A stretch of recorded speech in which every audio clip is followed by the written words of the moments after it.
Haleluya, haleluya, puji nama Tuhan Yesus.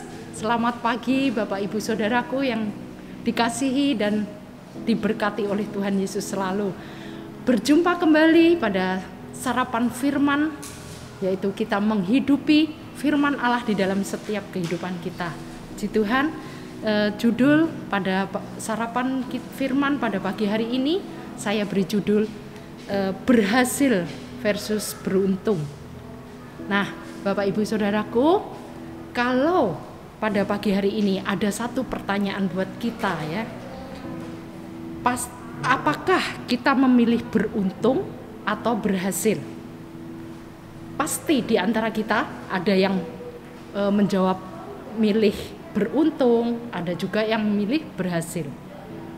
Tapi perlu kita ketahui bahwa beruntung itu tidak semua orang bisa mengalami, saudara. Tapi jikalau berhasil itu setiap orang bisa mencapai, mengalami keberhasilan. Contohnya ya, kalau beruntung kok tidak semua orang bisa mengalami. Contohnya kita sering mengikuti undian-undian berhadiah.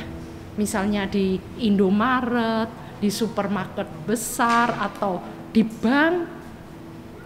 Kita sering menabung, itu ada undian berhadiah.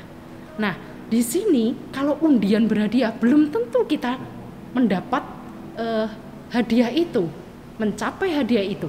Tapi kalau kita berhasil, itu bisa, setiap orang bisa mendapatkan keberhasilan itu dengan usaha, perjuangan.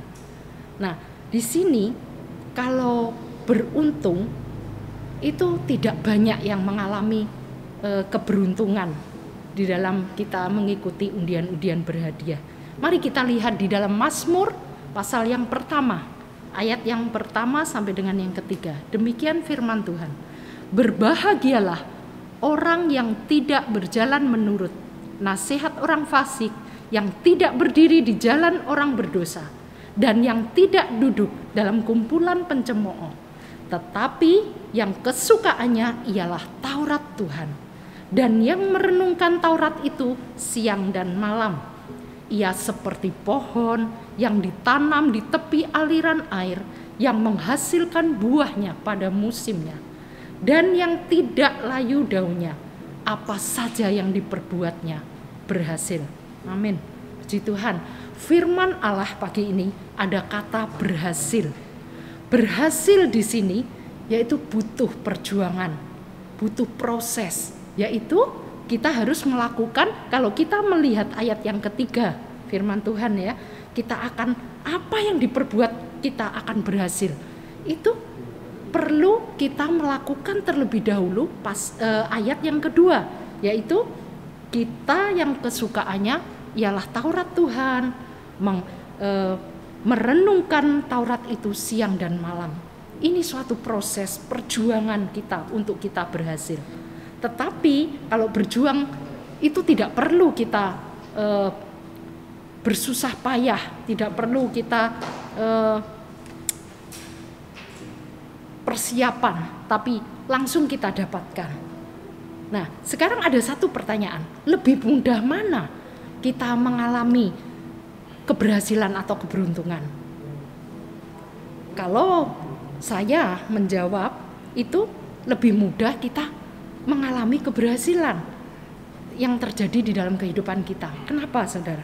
Karena ya tadi, kalau seseorang akan mengalami keberhasilan itu sangat mudah, pasti dapat dialami. Tapi kalau keberuntungan itu tidak banyak orang yang akan mengalami keberuntungan. Setiap kita pasti bisa mengalami yang namanya keberhasilan, betul? Nah, sekarang pernahkah kita mendapat undian atau rezeki nomplok? Misalnya mobil. Seperti tadi yang sudah saya katakan, undian berhadiah di bank, di Indomaret, di supermarket besar. Nah, apakah kita pasti beruntung? Tidak, saudara. Banyak yang tidak kena, paling sedikit orang yang beruntung. Saya pernah dapat HP, bahkan dapat sepeda motor Mio yang sampai saat ini. Itu karena saya beruntung, bukan berhasil. Kalau berhasil itu ada sesuatu, kalau beruntung itu tanpa perjuangan, tanpa saya bersusah payah untuk mencapai target. Tapi saya sering dapat hadiah, tapi harus mencapai target dari perusahaan sehingga saya mendapatkan suatu hadiah. Tapi saya harus berupaya untuk mencapai target barang yang sudah ditentukan oleh perusahaan, baru saya mendapatkan hadiah. Itu namanya berhasil. Tapi kalau beruntung itu saya tanpa berusaha apapun, tanpa berjuang apapun. Seperti saya dapatkan HP Samsung itu waktu saya berapa belas tahun yang lalu, saya mendatangi suatu pernikahan dan saya mendapat hadiah utama HP tadi. Nah, di sini meskipun sepeda motor itu juga saya diundi, lalu saya dapat. Jadi saya nggak berjuang apapun, tapi saya dapat. Itu namanya beruntung, maaf. Nah, mengapa banyak kita anak-anak Tuhan lebih mengharapkan keberuntungan? Karena tidak usah melalui proses, tidak usah berjuang, tidak usah susah payah. Tetapi lewat firman Tuhan pagi ini kita mau belajar tentang kata berhasil. Itu perlu yang namanya proses, perjuangan, persiapan, latihan. Memang bukankah Tuhan sudah menjanjikan di dalam firman Tuhan tadi yang sudah kita baca di ayat yang ketiga, yaitu apa saja yang diperbuatnya pasti akan berhasil. Nah, di sini ayat yang ketiga tadi, menjadi orang yang berhasil itu adalah cita-cita semua orang. Saya percaya tidak ada orang yang tidak ingin hidupnya gagal ya. Dan Tuhan pun menghendaki setiap anak-anaknya berhasil. Betul? Saya ingat ayat di dalam firman Tuhan Ulangan 28 ayat yang ketiga. Ulangan pasal 28 ayat yang ke-13.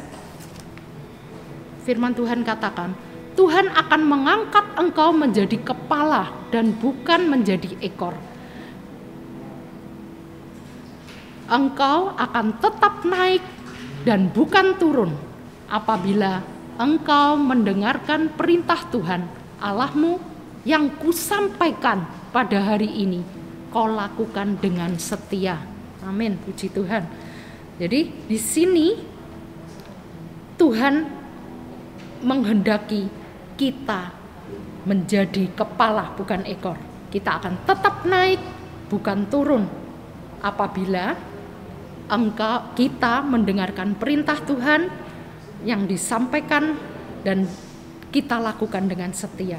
Ini ayat firman Tuhan seperti di dalam Mazmur yang pasal yang pertama ayat yang ketiga tadi ya. Tuhan berjanji apa saja yang kita perbuat berhasil. Ini akan kita alami dengan melakukan ayat yang kedua terlebih dahulu, yaitu kesukaannya Taurat firman Tuhan, merenungkan firman Tuhan siang dan malam.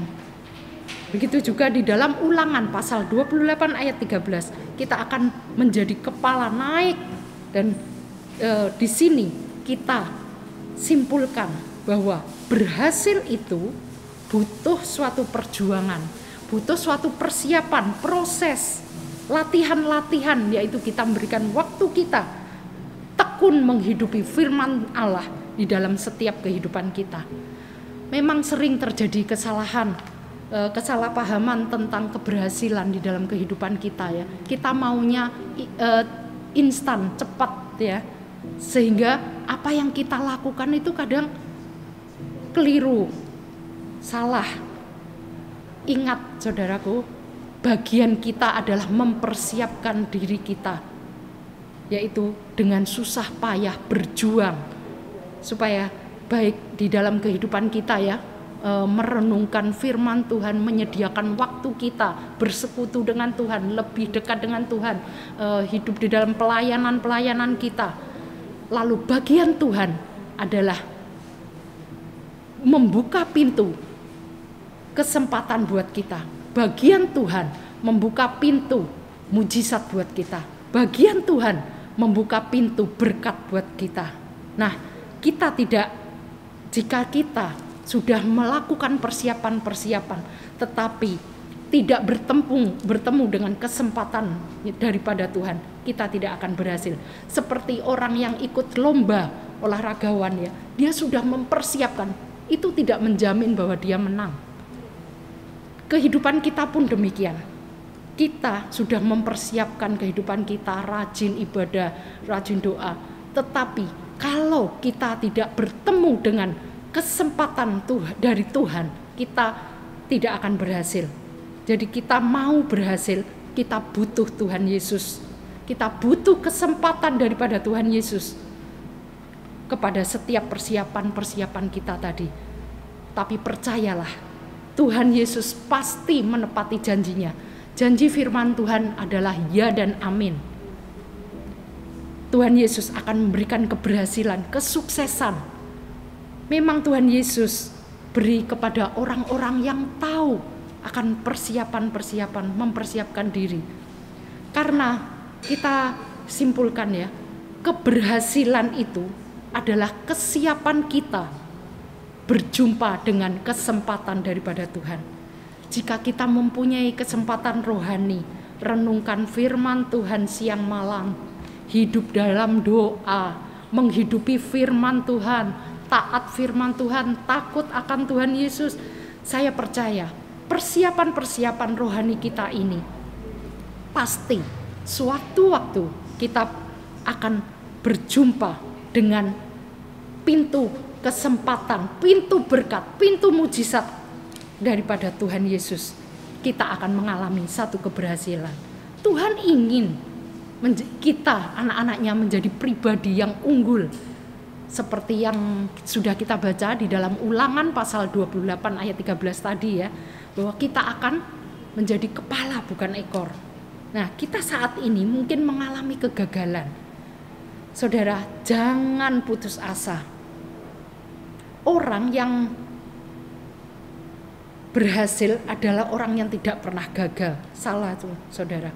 Kegagalan itu adalah keberhasilan atau kesuksesan yang tertunda. Oleh sebab itu, kita tidak berhenti untuk berjuang.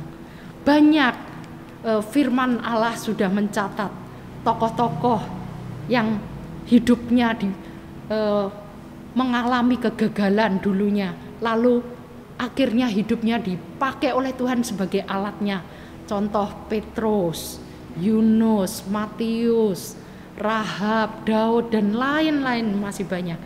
Biarlah masa-masa pandemi tahun 2021 ini yang belum berlalu menjadi masa persiapan kita dengan hidup dekat dengan Tuhan. Jangan lalaikan ibadah. Ya, saya susah baru kemarin ya, saya bertemu dengan seorang teman kita ya. Saya selalu kalau bertemu saya katakan, saya bertanya, ya apa kamu tetap mengikuti ibadah online? Banyak yang tidak, alasannya sibuk lah apa. Waktu ini dihabiskan untuk hal-hal duniawi ya. Nah, saudara, memang kita tidak melalaikan untuk mencari nafkah ya. Itu tanggung jawab kita. Tetapi saya ingat di dalam Mazmur 127, pasal 127 ayat yang kedua. Di situ sia-sialah kita bangun pagi, duduk sampai malam, mendapatkan roti itu dengan susah payah. Tapi berkat daripada Tuhan kita dapat di saat kita tidur, yaitu kita merenungkan firman Tuhan.